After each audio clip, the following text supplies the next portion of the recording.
Serum Institute, just now my colleague said we are exporting so many vaccines to different countries.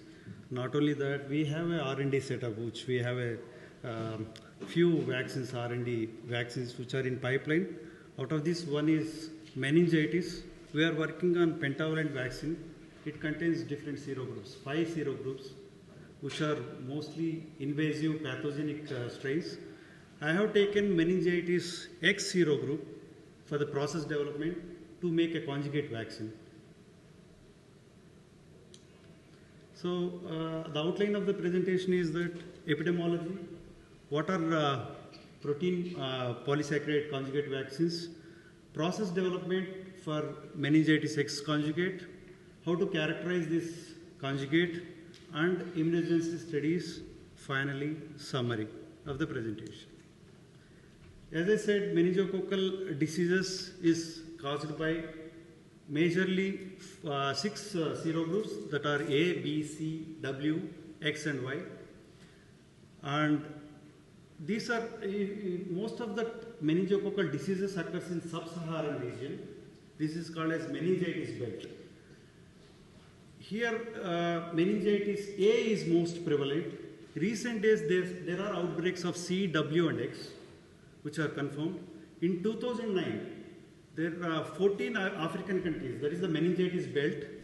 We have seen 88,000 suspected cases. Out of these, 5,000 deaths has been reported. This is the largest epidemic after 1996. In 2010 and 11, I said there is a meningitis X outbreaks has been seen. Already MenX, this is one conjugate vaccine, has been introduced by Serum Institute in 2010.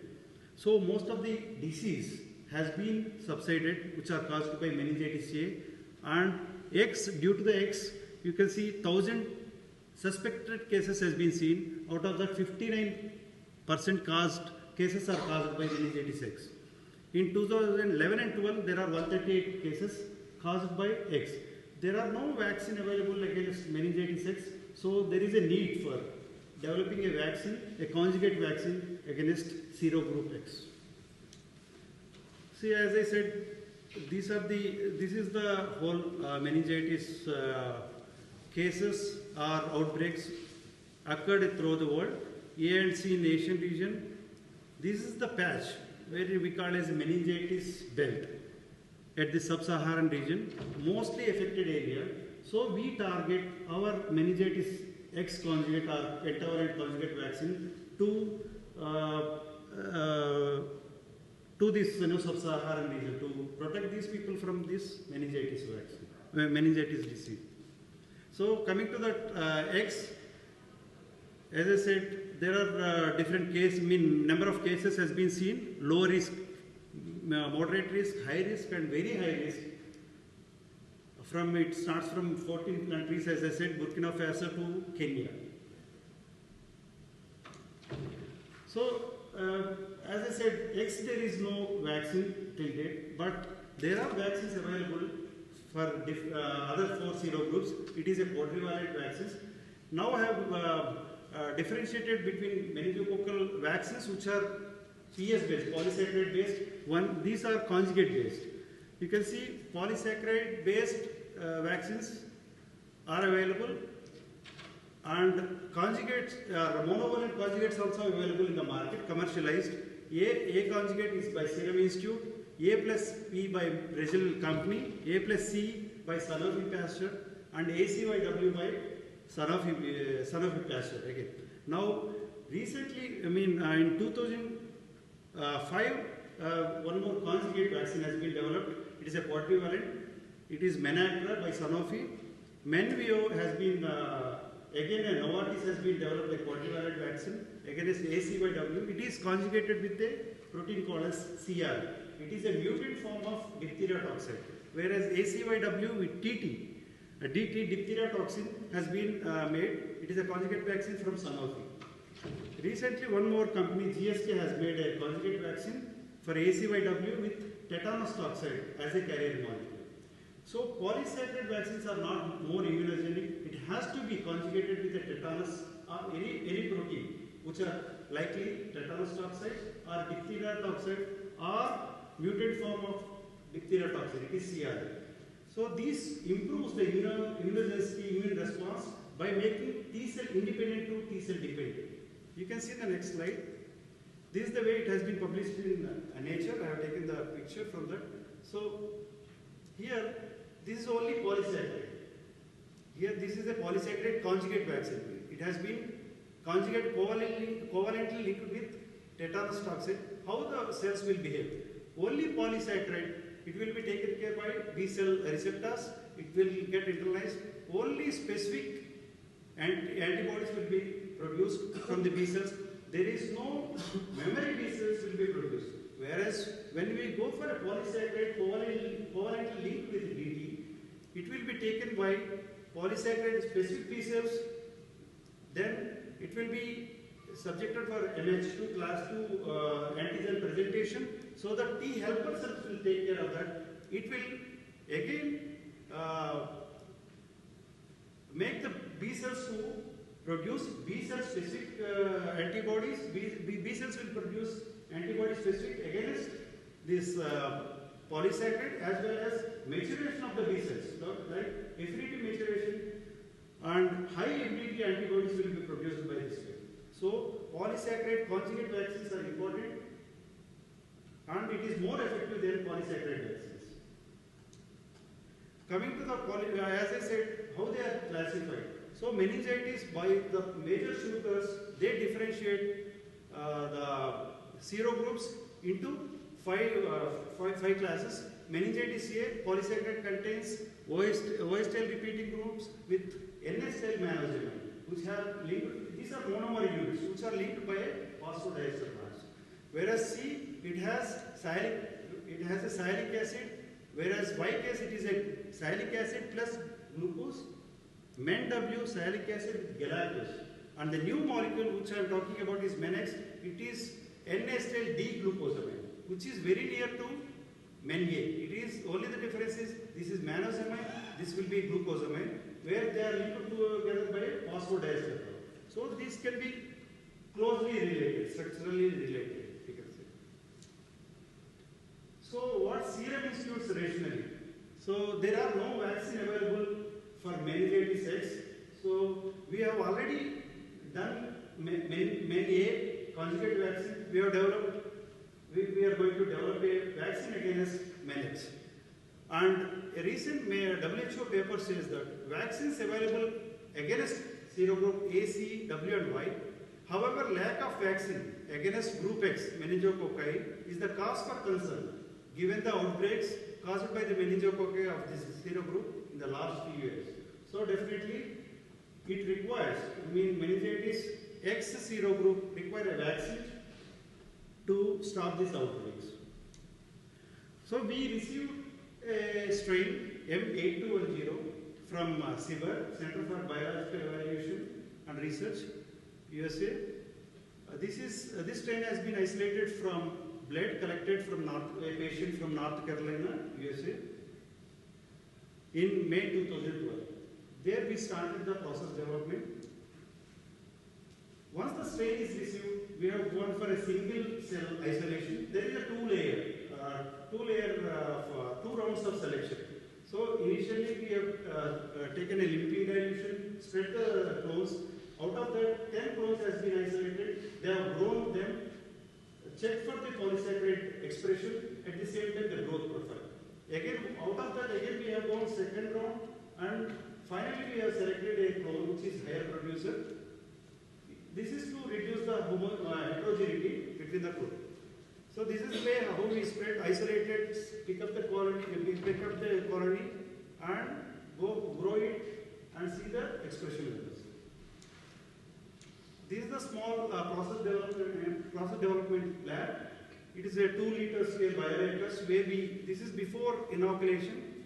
The media is ready, where the bottles which are, these are bottles which we feed regularly with high concentrations of amino acids, glucose and inorganic salts.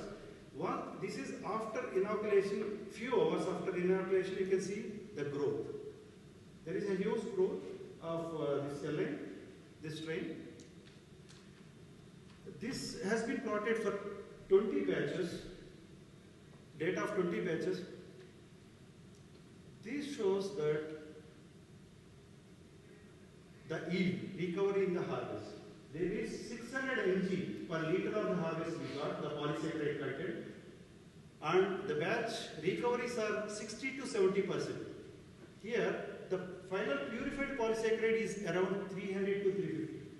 So, if you have 600 mg per liter, we used to purify that to 350 to 400 mg. It corresponds to 60% of the recoveries. And the OD levels, the optical density, the growth of the strain reaches up to 12 to 14 OD. This we achieved. In process development, what we have done is, there is a control rate feeding of the feeds, so that if the OD goes on improving, increase the flow rates accordingly, reaches once it gets stabilized, reduce the flow rates. So the maximum flow rates we have gone at the age of 5 to 10 hours. After that 10 to 15 hours, the growth has been come down, so the flow rates we have reduced. The feed contains high glucose concentrations and amino acids. So once that harvest is there in the hand, it has to be inactivated. It has to be inactivated with formaldehyde 1%, so that once the harvest is inactivated, there is no CFE. We have taken the culture and we have grown under agar plates. There is no growth seen. So 1 hour incubation at 37 degrees has been completely inactivated the strain, the bacteria. Once that is done, the harvest is passed through diafiltration and 0.2 micron filtration. The harvest is ready now, it has to be purified. So till now people have been used like enzymes. There are 3 impurities basically. It is a lipopolysaccharide, protein impurities, host cell proteins, host cell nucleic acids. So this has to be removed from this culture, and only the polysaccharide has to be taken. Endotoxin is nothing but lipopolysaccharide. So you have to break the lipid part from the polysaccharide. So we have simplified a process using anionic detergent, which certainly breaks the lipid part from the polysaccharide. It is sodium deoxycholate, and in combination with ethanol. Most of the low molecular proteins and nucleic acids has been cleared up. Once the polysaccharide has come into the hand, it has to be further taken. We have optimized such that only the certain concentration of ethanol makes only the impurities to get precipitated, and the polysaccharide will be in a soluble form. So once this is done, we have precipitated the polysaccharide at a high concentration of ethanol. So the polysaccharide is precipitated, remaining impurities are in soluble form. So the precipitated polysaccharide is again dissolved in WFI, taken for further 0.2 micron filtration, and has been used. Several filtration can be used. Once the polysaccharide is in the hand, it has to characterize whether it is having a similar structure. So we have done proton NMR, carbon, and as well as phosphorus NMR spectroscopy. This has been done in University of Cape Town, as well as, and the structural integrity, it has been tested at NIBSC lab in UK. So our polysaccharide having similar structure, which has been published earlier by a paper Novartis people has published on meningitis. In continuation, now the polysaccharide is ready, it is structurally similar. We have to go for a conjugate in this polysaccharide with ET. So it has to be conjugated with a protein, so it makes a polysaccharide conjugate vaccine. The polysaccharide we got, this is the harvest. As I said, harvest contains polydispersed polysaccharide. It is 1623 kD. Once it is purified, we got 311 kD without any impurities. It is a single peak. Now the conjugation, it has to be conjugated with a protein. This is the series of steps to be followed. First, the polysaccharide has to be taken. It has to sized. the bigger molecule, lesser sized polysaccharide is always active for the reaction in the conjugation. So polysaccharide has to be sized, it has to be activated by silylating agent, and the cyanoester, once the polysaccharide is activated, the cyanoester groups has to be linked with, we have used a linker called as adipic acid dihydrogenase. It is a bifunctional linker, so the amine groups on the both ends. One amine group is linked with cyanoester bond of the PS, the other end will be bind with the carboxyl group of TT. So this linker helps us to make the conjugate. Once the conjugate is ready, once the conjugate is ready, it will go for a immunogenicity study. See, the polysaccharide sizing, activation, linker addition, linker with polysaccharide is ready now. Then TT is added. TT will bind to the linker on the other side by carbonamide chemistry. Once this reaction we see through HPLC, size exclusion chromatography, connected with RI detector. Once the conjugate is ready, it has to be purified. See, this is the one, meningitis X polysaccharide. This is, we got 311 kD, it has to be homogenized, bringing to 153 kD, sized polysaccharide. This is the reaction I am telling of. This is the conjugation reaction we observe for 4 hours. The peak is going on increasing, the conjugate is happening. So polysaccharide is covalently linked to TT, is going on increase, whereas the PS, free PS is coming down. So at one point of time this gets saturated. At this point we stop the reaction and take this crude conjugate for a purification. This is the purification we subject by go for a gel filtration chromatography. This is the single peak of conjugate, which is 1062 kD. So now the conjugate is ready. It is a polysaccharide MenX TT conjugate. We have done 2 assays here. One is serum bactericidal assay, one is ELISA. Serum bactericidal is a functional assay. It says that the antibodies that are generated can be able to kill the meningitis strains of X. And ELISA says that how much of antibody has been produced. Immunogenicity studies are performed in mice as well as rabbit model. This is the mice data where you can see there are 5 formulations we have made. One is saline as a control, assay control, and this is a plain PS before conjugation. One is, the objective is that 2 things. One is to find out the difference between the polysaccharide and polysaccharide conjugate vaccine, how the immune response will be created. And one more thing is increase in the concentration of polysaccharide PS content has any effect on the immune response. You can see native PS with alum, aluminum phosphate, at 0.5 microgram, it has induced IgG titers as 1600 and SBA as 4. This shows that native PS is immunogenic, and saline there is no IgG levels, says that SA is suitable. When compared to native PS with conjugate, there is an increase in 4 times of IgG levels, at the same time substantial 10 times increase in the SBA titers. When this along with the alum, what is the effect of alum addition? If you see that there is a almost 7 to 8 times increase in the IgG titers as well as 4 times increase, 3 times increase in the SBA titers. So this experiment says that alum addition, alum is required for the vaccine formulation. At the same time, TT conjugate is making your T cells thymus independent to thymus dependent. Plain PS, the immune response is less. So when we increase the conjugate concentration from 0.5 to 1 microgram, the antibody levels have getting saturated. There is no increase in the antibody levels, whereas SBA titers, what are the antibodies that are there? They are able, most of them are able to kill the meningitis strains.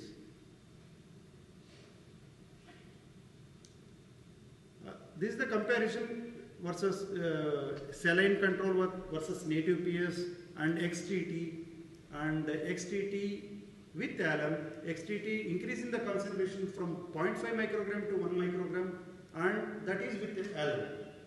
1 microgram with alum. This shows that, the data shows that alum is definitely required for the formulation, and XTT, conjugate vaccine, is better in improving the immune responses, both in IgG, improving the IgG levels as well as SBA titers. To summarize now the mice data has to be reproducible in the rabbit data. So we have taken the MenX TT conjugate, this is of human dose. 0.5 we have increased the dose to 5 microgram, which is equivalent to the human dose. And 25 microgram of alum, now it has been increased to 125 microgram. This is again a human dose requirement. It is a 0.5 ml. Immunization was done at 0, 14 and 28 days, and day of bleeding. The samples were collected from 0, 28 and 35. You can see substantial increase in the IgG titers as well as SBA titers. As per the FDA requirement, if the SBA titers are 1:8 dilution, if they are able to kill 50% or more than the meningitis strain, then it can be considered as a vaccine candidate. Here you can see 1:2 dilution, this more than almost 50 times more diluted than what is the requirement. 1:8 times is the requirement, it is 1:362 times, and day 35 it is 1:645 times diluted. So I can say that the vaccine that has been developed has a potential to reduce to summarize the results, I can say MenX polysaccharide yields, that is, we are getting 350 to 450 mg per liter of the harvest with fed batch fermentation is highest reported elsewhere. Previously there are reports up to 250 mg per liter has been produced. Ours is the highest with fed batch process. And this has been scaled up to 20 liters. And MenX TT conjugate vaccine provided a good immune response both in mice as well as rabbit model. MenX TT conjugate vaccine is potent enough to induce protection against diseases caused by serogroup X. The CPPT conjugation chemistry, what we have used for conjugation, it has been already used in the licensed products. And finally, MenX TT, which has been developed, will be a part of our pentavalent vaccine development with other groups ACYW. Thank you. Okay. Thanks, Srinivas. So we have time for one question. So please. There is one question. The formulation which you have done, it is in combination of all 5 antigens, or you have done only with the X formulation? This is only X formulation. So how do you know that when you will combine with the other antigens, A, C and W and Y with the X, there may be some interference of some other antigens also on this immune response? Exactly. We have done this MenX in the formulation of pentavalent. The results has been not reported, but it is working very well. Okay. Formulation, we have optimized the formulation. We should expect a kind of behavior for MenX as probably observed for MenA. This is something not related to this vaccine, but I'm strongly involved on Meningococcus X in my company, and so we should expect a similar behavior of MenA. Yeah. Thank you. Yeah, time for one more question. So probably the first is the... What's the conjugation efficiency percentage? So finally, conjugation efficiency is 25 to 35%. So if you have just quick question, one more, the guys in the middle, yeah. Are you going to humans soon? When's the launch expected? Do you have some This we have done in the rabbits now. So phase 1 will be the next study. So preclinical we have done, and phase 1 will be expected soon. And last quick, right? Thank you for your presentation. I would like to ask you, how you explain the immunogenicity of your antigen without adjuvant alum.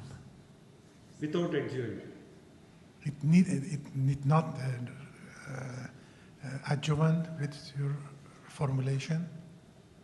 But we have seen that, like, without adjuvant, the immunogenicity, immune response is lower. When we add alum to that, the immune response is very high. So we are going with the adjuvant. Without adjuvant. It is with the adjuvant. Okay. Now this is something really usual in the animal model.